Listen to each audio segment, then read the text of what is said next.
Baik. Apakah ada sholat sunnah sebelum maghrib? Ada. Ada. Ya, namanya sholat mutlak. Ada di hadis Abu Daud nomor hadis 1258. Abu Daud nomor hadis 1258. Sholat sunnah yang terkait mungkin waktunya dekat dengan sholat fardu yang 5 waktu itu, ini dibagi 2 bagian. Ini teorinya supaya dipahami dengan baik ya. Ada yang disebut dengan sholat rawatib. Apa artinya rawatib? Kalau tidak tahu katakan. Baik. Apa artinya rawatib?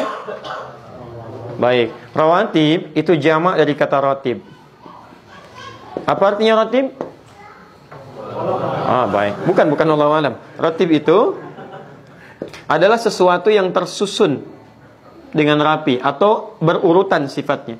Tersusun berurutan atau tersusun dengan rapi. Makanya diserap ke dalam bahasa Indonesia menjadi tertib. Tertib kan berurutan, rapi. Ada sholat-sholat sunnah yang waktunya tersusun rapi berurutan dengan sholat fardu. Terletak sebelumnya atau setelahnya. Jumlah rawatib ini itu ada 12 sholatnya. Diketahui jumlah 12 ini dari hadis riwayat At-Tirmidzi. Nama aslinya Muhammad, berasal dari Tirmidz, disebut dengan At-Tirmidzi. Nomor hadis 414 riwayat Ummu Habibah radhiyallahu taala anha. Man shalla 12 raka'atan, siapa yang salat 12 rakaat fi yaumin wa lailatin, yang mengiringi salat fardunya siang dan malam. Arba'an qabla dhuhri, 4 rakaat sebelum zuhur. Baik. Perhatikan, raka'ataini ba'daha, 2 rakaat setelah zuhur. Kemudian raka'ataini ba'dal maghrib, 2 rakaat setelah maghrib. Raka'ataini ba'dal isya, 2 rakaat setelah isya. Wa raka'ataini qabla subhi, dan 2 rakaat sebelum subuh. 2, 4, 6, 8 tambah 4, 12. Jumlahnya 12 rakaat. Siapa yang konsisten mengerjakan ini selama hidupnya, Allah, sebelum dia wafat, terus dia kerjakan sampai meninggalnya, kata Nabi, bunyalahu bihinna baitun fil jannah. Akan dibalas oleh Allah kerja kerasnya ini dengan dibangunkan satu rumah untuknya di surga. Luar biasa. Ini. Nah, Ummu Habibah ketika mendengar kalimat Nabi ini, maka berkata pada dirinya, bima ma'na, laqad azamtu nafsi alla atrukaha tula hayati. Saya nggak akan pernah tinggalkan ini selama hidup saya. Bayangkan nggak? Ummu Habibah itu istri Nabi, orang paling mulia, Ummul Mukminin, di surganya bersama Nabi, jelas sudah punya rumah, kelasnya elit luar biasa. Ketika mendengar kalimat ini yang amalan sunnah, kata beliau, saya nggak akan tinggalkan ini selama hidup saya. Istri Nabi, dekat dengan Nabi, ahli surga, surganya terbaik, rumah paling elit, mendengar amalan sunnah, saya nggak akan tinggalkan. Ada perempuan, bukan di sini, di luar sana, bukan istri Nabi, tidak dekat dengan Nabi, belum jelas status surganya, amalan berantakan, hisab menegangkan. Masya Allah, ditawarin surga, rumah di surga, jangankan sunnahnya, yang wajibnya pun kadang terlambat. Cita-cita masuk surga Firdaus tanpa hisab. Masya Allah. Luar biasa. Nah, ketemu ini, teruskan. Sebentar, teruskan dulu, belum selesai.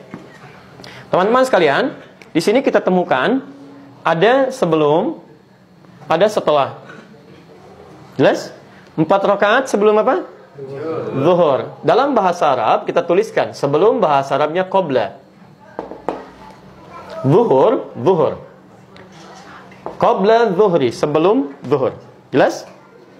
Kalau kita ingin hilangkan kalimat yang kedua, misal ini disebut mudhaf ilaih, kalimat yang disandarkan. Kalau menunjuk kepada waktu, ingin kita buang ininya, supaya menunjuk pada kalimat yang dibuang, maka tambahkan ya setelahnya plus ta sebagai sifat.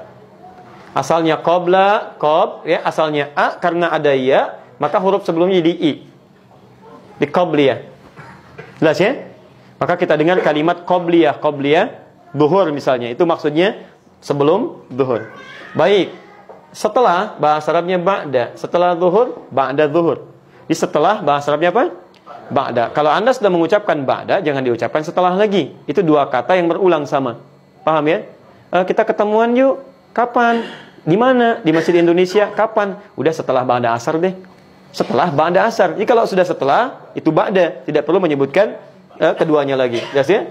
Ba'da zuhur. Hilangkan zuhurnya, muncul ya dengan ta'nya. Dikenal dengan ba'diyah. Paham sampai sini? Baik, saya simpan dulu ini. Jadi sebelum, bahasa Arabnya apa? Qabla. Setelah? Ba'da. Baik, ketemu kalimatnya. Sekarang lihat. Ini 12 salat ini disebut apa? Rawatib. Kenapa disebut rawatib? Karena susunannya teriring langsung dengan salat fardu, baik sebelum atau setelahnya, dan punya fungsi melengkapi salat fardu. Jadi yang kurang di salat fardu dilengkapi oleh ini. Nah, ada salat ini di luar yang ini yang rawatib disebut dengan mutlak. Mutlak. Sifatnya ditunaikan, terdiri dari dua waktunya. Satu, ada yang memang berdekatan dengan salat fardu, tapi dia tidak punya fungsi menyempurnakan salat fardu. Fungsinya fungsi sendiri, terpisah dari yang fardu. Cuman waktunya berdekatan. Contoh, asar. Asar ini ada sunnahnya mutlak 4 rakaat. Ditemukan di Abu Daud nomor hadis 1257. Riwayatnya Ibnu Umar radhiyallahu taala anhuma. Ya, kata Nabi, rahimallahu ra'an shalla qabla al-'asri arba'an. Allah merahmati seseorang yang bisa salat 4 rakaat sebelum zuhur. Paham? 4 rakaat sebelum asar. Baik, 4 rakaat sebelum asar. Saya ralat 4 rakaat sebelum asar. Ini masuk kategori salat apa? Mutlak. Paham sampai sini? Baik, ada juga yang waktunya terpisah jauh dengan salat fardu. Misal tahajud, qiyamul lail, salat duha, ya salat wudu, salat tahiyatul masjid, salat di belakang makam Ibrahim. Maka ada salat yang kedua yang sifatnya terpisah jauh waktunya dari salat fardu. Di antara salat mutlak juga yang berdekatan waktunya dengan salat fardu, tapi dia mutlak bukan rawatib, adalah qabliyah maghrib. 2 rakaat. Dalilnya Abu Daud nomor hadis 1258. Ya, kata Nabi, lihat kalimatnya. Ya. Sallu qabla al-maghrib rak'atain liman yasha. Silahkan salat sebelum maghrib 2 rakaat bagi yang ingin. Ingat, ada kalimat bagi yang ingin. Beda redaksi ini dengan salat-salat yang lainnya. Wala tattakhidhuha sunnatan, tapi jangan dibiasakan. Apa maksudnya kalimat ini? Salat 2 rakaat sebelum maghrib ini, sekalipun statusnya sunnah, masuk dalam mutlak, tapi tidak begitu dianjurkan oleh Nabi. Ya, karena waktunya yang sangat singkat, mepet antara adzan dengan iqamah, plus dari maghrib ke isya. Kalau orang pada salat semua maghribnya mundur, mendekat kepada isya. Bagi antum gak ada masalah. Bagi orang tawaf yang ada di Mekah, bagi sekitaran di Madinah, atau waktunya yang sangat mepet. Makanya di Arab, umumnya ketika selesai adzan, itu umumnya akan cepat langsung iqamah. Nah, kalau misalnya Anda dalam situasi sudah baca Al-Quran, sudah berdoa, karena doa antara adzan dengan iqamat cepat dikabulkan, lebih cepat dikabulkan, Anda berdoa, sudah baca Al-Quran, masih ada waktu, orang pada belum datang, Anda ingin sholat, maka dipandang lebih bagus sholat daripada melakukan tindakan-tindakan yang tidak tepat. Ya, Anda malah bikin status, belum ada orang nih, sedang menunggu sholat maghrib. Paham ya? Sudah.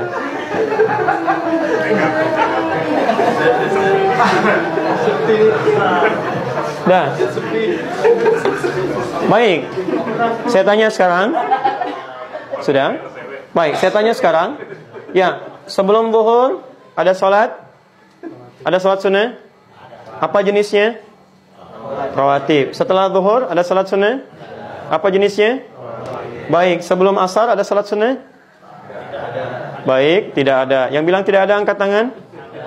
Yang bilang ada angkat tangan? Yang tidak jelas gak usah ngangkat. Lihat, sebelum asar ada, kan kita bahas. Apa jenisnya? Mutlak. Baik ya, sebelum maghrib ada salat sunnah? Apa jenisnya? Mutlak. Ba'da maghrib ada salat sunnah? Ada. Apa jenisnya? Rawatib. Masya Allah. Sebelum isya ada salat sunnah? Apa jenisnya? Kan saya nggak pernah terangkan. Bagaimana Anda bisa jawab? Saya kan belum sebutkan.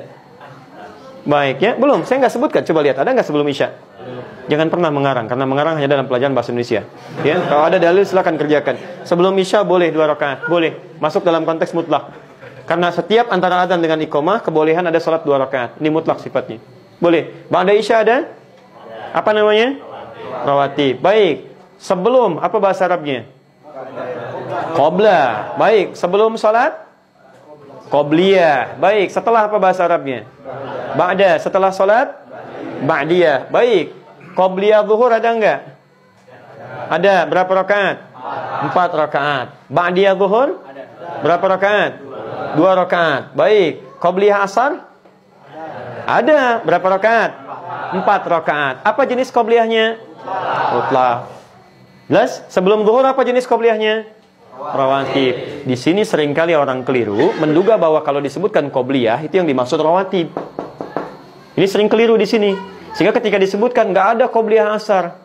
Ada qobliyah asar, yang nggak ada itu rawatib sebelum asar. Jelas ya? Qobliyah asar ada, jenisnya disebut dengan mutlak.